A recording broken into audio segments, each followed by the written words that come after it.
تھے۔ اسی کتاب میں انہوں نے دوسرا واقعہ لکھا۔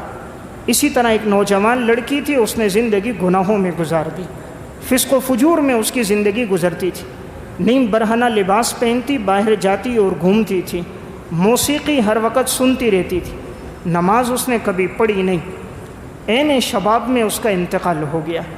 انسان بھی نادان ہے، سمجھتا ہے بوڑھا ہوگا تو مروں گا، بیمار ہوگا تو مروں گا، ایکسیڈنٹ ہوگا تو مروں گا، ابھی کہاں موت آنی، ابھی تو جوانی ہے۔ اسے نہیں معلوم دنیا میں آنے کی ترتیب ضرور ہے، جانے کی ترتیب نہیں ہے۔ دادا موجود ہوتا ہے، پوتا دنیا سے چل بستا ہے، نانی ایڑیاں رگڑ رہی ہوتی ہے، نواسی کا لوگ جنازہ اٹھا رہے ہوتے ہیں، دادی کے بارے میں فکر مند ہے کب اس کا انتقال ہوگا، اور پوتی کے بارے میں خبر آتی ہے کہ وہ دنیا سے چل بسی۔ تو یہی نوجوان لڑکی زندگی گناہوں میں گزری، انتقال ہو گیا۔ انتقال کے بعد جب اس کو غسل دینے لگے، جیسے پانی جسم پہ ڈالا، جسم کا رنگ تبدیل ہوتا گیا، تبدیل ہوتے ہوتے تھوڑی دیر میں جسم بالکل سیاہ ہو گیا، یوں کالا ہو گیا جیسے کہ کوئلہ کالا ہوتا ہے۔ حالانکہ یہ بڑی حسین لڑکی تھی، سارا جسم کوئلے کی مانند سیاہ ہو گیا، جسم سے ایک تعفن اور بدبو آنے لگی۔ غسل دینے والی جو تھی وہ پیچھے ہٹ گئی، کہیں اللہ کا عذاب ہے میں اس میں مبتلا نہ ہو جاؤں۔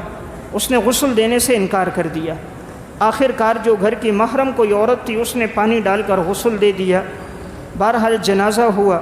غسل دینے والی بعد میں پوچھنے لگی، میں نے بہت سی لڑکیوں کو، عورتوں کو غسل دیا، لیکن کسی کی ایسی حالت نہیں دیکھی جیسے اس کی کہ جسم اکڑ کر سخت ہو گیا اور جسم کا رنگ تبدیل ہو کر سیاہ ہو گیا، اس کی وجہ کیا ہے؟ تو اس کی گھر والی اور گھر والوں نے خبر دی کہ اصل بات یہ تھی کہ یہ لڑکی نماز نہیں پڑھتی تھی، ہر وقت موسیقی سنتی تھی، بناؤ سنگار میں اس کی زندگی گزرتی تھی، بے پردہ ہو کر یہ گھومتی تھی۔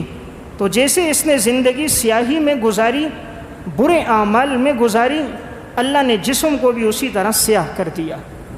دل روشن ہوگا، جسم بھی خدا روشن کرے گا، اور اگر دل گناہوں سے سیاہ ہوگا تو موت کے وقت خدا جسم کو بھی سیاہ کر دے گا، اور اگر زندگی اچھے اعمال میں گزری ہوگی، اللہ اس کے جانے کے بعد اس کی مٹی کو معطر اور خوشبودار کر دے گا، اور اگر زندگی گناہوں اور نافرمانی میں گزری، پھر جسم سے آنے والی تعفن کی وجہ سے کسی کے لیے وہاں ٹھہرنا مشکل ہو جائے گا۔